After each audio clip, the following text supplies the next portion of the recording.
Welcome back to Gwenpool right here at Comicstorian, your home for audio dramas of your favorite comic books, video games, and movies. Gwenpool strikes back as a continuation to some of our favorite Gwenpool stories, and right here at Comicstorian, we have been covering the individual issues 1 through 5, and 5 is the eventual finale. To catch you up quickly as to what's going on, Gwenpool realized that while she is a popular character, she's going to be canceled because it's the nature of any character created that isn't a Marvel staple. You see, Gwenpool is a character that is from the real world and knows all about the comic book characters and all about how comic books work, and she's trapped in the comic book world. She has the ability to step out of reality and alter the comic books since she knows that they are officially comic books. But what that's led to is she's now panicking that she's going to be canceled. So in issues 1 through 4, she tried crazier and crazier stunts to attempt to keep her book going. And that is leading us to the finale with issue 5. Welcome back, true believers! Now, some of you are expecting a fight with Kamala Khan based on our last video / comic book. And you'd be right.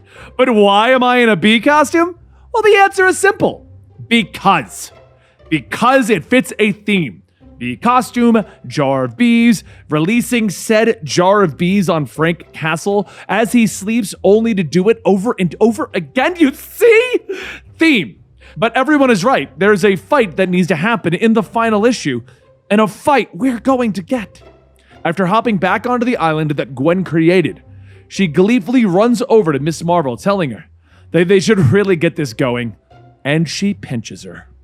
Miss Marvel tells her that she really doesn't want to fight. Heck, her and Miles just played Red Hands. Gwen tells her that it's okay. How about they play rock, paper, scissors?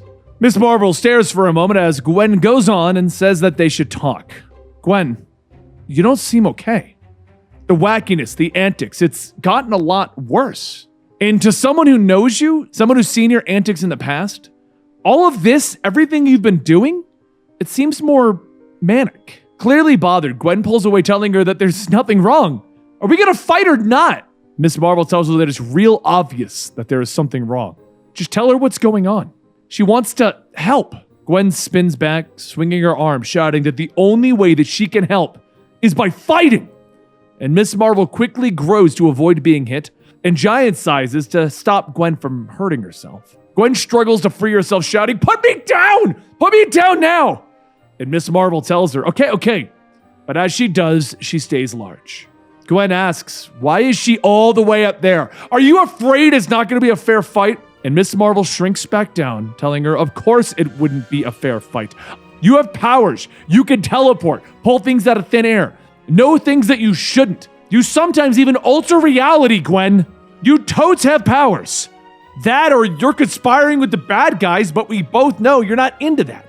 Gwen begins to cry, telling her that she has no idea how much that means to hear.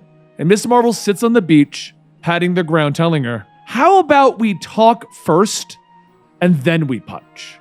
Gwen drags her feet, telling her, okay, Mama Kamala. Miss Marvel tells her that that better not stick.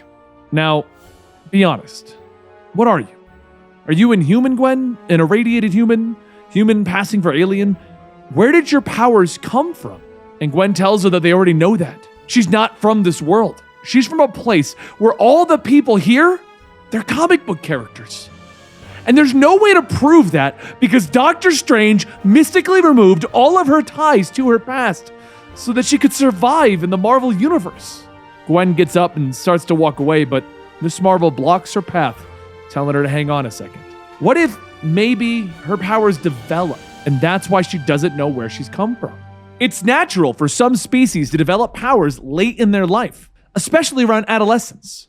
Gwen listens as Miss Marvel goes on, and tears begin to stream down her cheeks as she yells, stop! Just stop! It's true.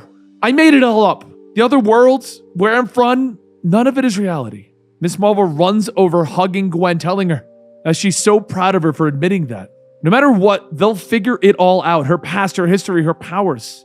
And she steps back, telling her, there's one more thing. I forfeit. Congrats on the victory. Killed me with kindness.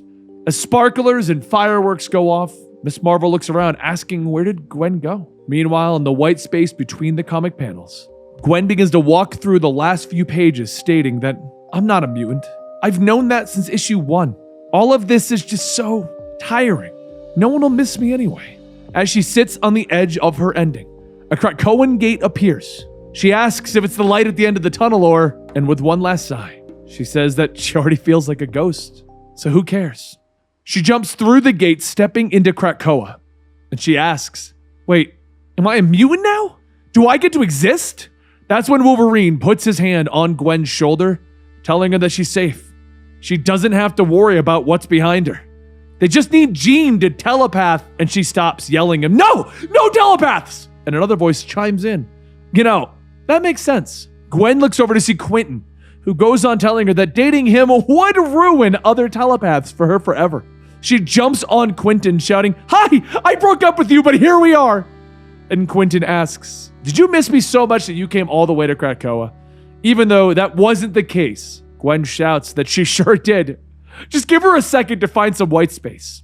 She aimlessly flails her arms around until she grabs the edge of the panel and she begins to pull herself up. And as she does, she sees that she has a future, one that has actual multiple paths. Then she checks how many pages she has left. 3. So let's just write some things down and future-proof stuff for the next writer and, well, a future Gwen did appear at the end of Unbelievable Gwenpool when she was feeling defeated about the first series ending. So there had to be a future, right? This must mean that she's currently in between those two versions. She's a bridge Gwen. She might not be the bright-eyed Gwen that everyone fell in love with, but if they ever want to come and visit and read the miniseries again, they can relive it all over again. So, big thanks to all the true believers out there. Love you. And one last thing. The end. And that concludes the Gwenpool miniseries. You know, as a fan of the original Gwenpool, it was kind of weird seeing her go more and more crazy as the issues went on. I was worried that they were just going to turn her into another version of Deadpool and try to make that sell. So I'm really glad that at the ending of this entire series, it all wraps up and it all makes sense. It's all just a way to get Gwenpool to her next series, and they play it off in that manner. Now, whether or not we're going to get more Gwenpool books is going to entirely depend on how well this one ended up selling. I hope you enjoyed it as much as I did. It was a different version of Gwen until the very ending, and that made it a bit difficult for people to keep going through the series. But once you know where this is going and what the point was, well, it all comes together in a beautiful package. I hope you enjoyed, and I hope you'll stick around here at our Comicstorian channel and that this isn't your last video. But either way, thank you so much for your support. Thank you for watching this, and I'll see you next time right here at Comicstorian.